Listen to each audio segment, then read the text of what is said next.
So, Coach, a lot of close games last year. I was looking at some of the stats. Very close game with NC State. You took them to overtime, close loss to Syracuse. How do you think those experiences can help this group gain confidence as you're returning so many guys? Well, you know, hopefully it helps us a lot, but it definitely taught us a lot of lessons. We're coming back with a core group of players that have a lot of experience, but we have to defend better. You know, we scored the ball pretty well, but we have to defend better. And that is our number one primary focus right now is being sure we understand that, sure we understand what we're doing defensively, but that has to happen first and foremost. And when we think back to that Sweet 16 team a couple years ago, I think defense with that team, with Kubai and all those players. But I think it's cool, Coach, because you're building with a core, right? Yeah. I know you're going to use the portal when you can, but to have Tony and Kara and all these players back and Augusta Naite, how fun has that been for you this offseason to really have a core group to work with? You know, I've really enjoyed this bunch. And as a coach, sometimes we hesitate to say the word enjoy. You know, we want to just keep grinding and whatever. But they have worked extremely hard. And a lot of that reason is, yes, the core is back, but we have a young group of freshmen that come in highly talented, very hungry to get their time on the court. So the competition in practice, and you know this, Muffet, I mean, when you are competing head-to-head in practice on a daily basis, that's a lot of fun to coach, and it makes players sharper, tougher. And that's been a lot of fun. Yeah, it's a little early to say enjoy, although enjoy is a good word this time of year. Let's see how how much you're enjoying. Yeah, we'll talk later. So aside from those top four, if you had to pick that one other person, who would round out the starting five, or who's going to be that difference maker coming off the bench? Yeah, there's a lot of difference makers. We could compete for Sixth Man of the Year on our own team with players because we finally have depth and really quality depth. But I could go down the line. It's going to be hard to name one player. I think we've got players who have really worked hard in the summer to up their game, and that's what's been fun to really see come to fruition right now, even just 2 weeks into practice. That was going to be my question for you. You know, I follow some of the young ladies on TikTok. Yeah. Toni Morgan, her game this summer. Yeah. I can see how she's definitely evolving into that point guard position. How have you seen it in practice with her leadership, but also the work that she put in for this summer? Look, Toni's been a tough player for us for 2 years. Now, I mean, she's an incredible athlete. She just can fly out of the gym. She's fast. But she's added a three-point shot to her game, and that was something that had to happen.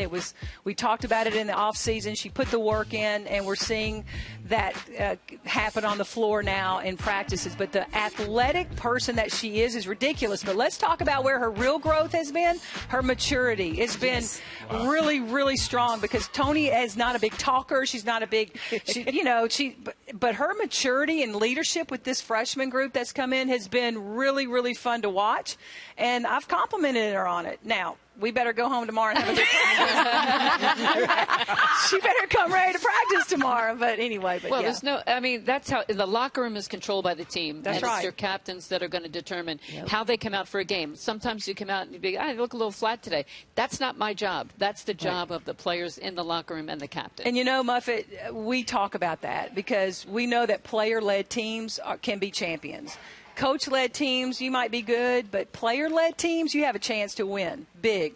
And so that's something that we talk about, and we're teaching Toni, Kara, and the other older players on this team about. Coach, you referenced your freshman, one of them that is special coming in, Danny Carnegie. Yes. What are your expectations for her? And tell us some of the other new faces that could have an immediate impact. Yeah, Danny Carnegie has really done a nice job coming in as a freshman, but she's incredibly talented. I mean, there's no question. She can score the ball. She can defend it. She was Georgia Gatorade Player of the Year last year. She's got a lot of tools and weapons in her tool belt. But there's other ones, too. And Chazity Wright goes by Chit Chat. Come on. Best nickname in the ACC. NIL deal. Let's get it done. Best nickname, Chit Chat. She's come in and really done a nice job on the floor. But all four of the freshmen have. Chit Chat, Tiana Thompson, Gabby Grooms, they all have come in and they're competing so hard. And that's difference making. And y'all know that. You've got to compete on a daily basis. Zoisha Smith is a grad transfer from Georgia that is an extreme athlete, and that will help us in the long run. Coach, that recruiting class, number 12 in the country, it's a big one. But what I love is that they're all from the Atlanta metro area. Yeah. I love this for you. I mean, did you just get in the car? Like, that just seems so easy. You don't have to fly everywhere. When you're in Atlanta, you got to take advantage of it, and it seems like you have. Well, it's been something think about this. Over the years, how many great Georgia players have left the state? Yep, that's true. And so one of our initiatives when we took the job at Georgia Tech was, let's keep the best players at home. And we've worked hard to do that. So we started recruiting those kids in the 8th grade. I mean, we've recruited them for a long time. Now we keep them home. Now we got to keep them home. You know, we've Yes. got them there. Now we got to keep them there. We've got to win. We've got to play. You know, they've got to feel this success. And so that's what we're working on. Yeah, I did the same at Notre Dame. Stay in the Midwest. Parents can get in the car, get to the games. It's great for marketing. People know who they are. They have a name in the state, and I think that's a really good decision. Yeah, we have an open practice coming up October 26th. We're expecting to have a lot of people there because we've got, a lot of people in the area who are anxious to see how these players are going to perform. Coach, just to see your energy up here, we can all feel it. My question is, you just seem so excited about this group. What is it that just makes you smile every time you talk about one of your players and the practice and the atmosphere? That's a good question, and I'm trying not to get ahead of myself. You know, 'cause it's easy. It's early. We haven't played anybody yet. I'm happy. I think, but what it is as a coach, you work hard to get these players to come to your school, right? Yep. You recruit them hard for years.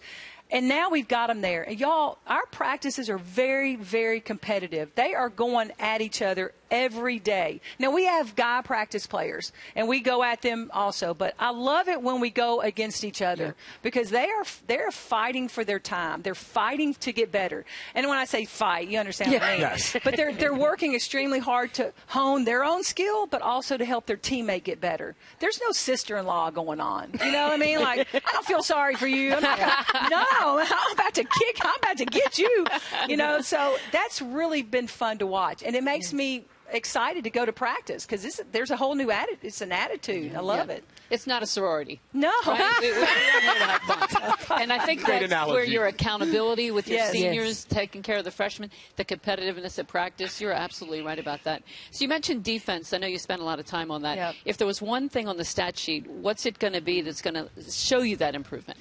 Okay, so have we been watching the WNBA playoffs, right? Yes. Okay, the one thing that stands out to me is, man, it's one-on-one basketball because they got the 3-second defense. Right. You've got to be able to guard the ball. gotta guard. Now, that's one thing that we've got to be better at. We've got to be able to guard the ball, not always rely on help rotation. Help rotation is not a defense.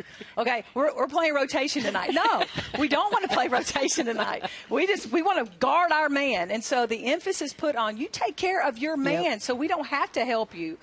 But that's hard. I mean, it takes a lot of work. I mean, it really does, and a lot of focus. And so we're trying to get better at that. That's why we played zone. Yeah, defense is really hard. Oh, really? Yes, tough. Yeah, that's the defensive side of the desk. Yes, clearly. All right. We get buckets over here. That is Coach Nell Fortner. Thank you so much for the time. Best of luck this season. Hope the team stays healthy. And welcome to paradise. This is where we party. There you go. Good luck to y'all this year, too. Thanks, Coach. Thank you. Thank you.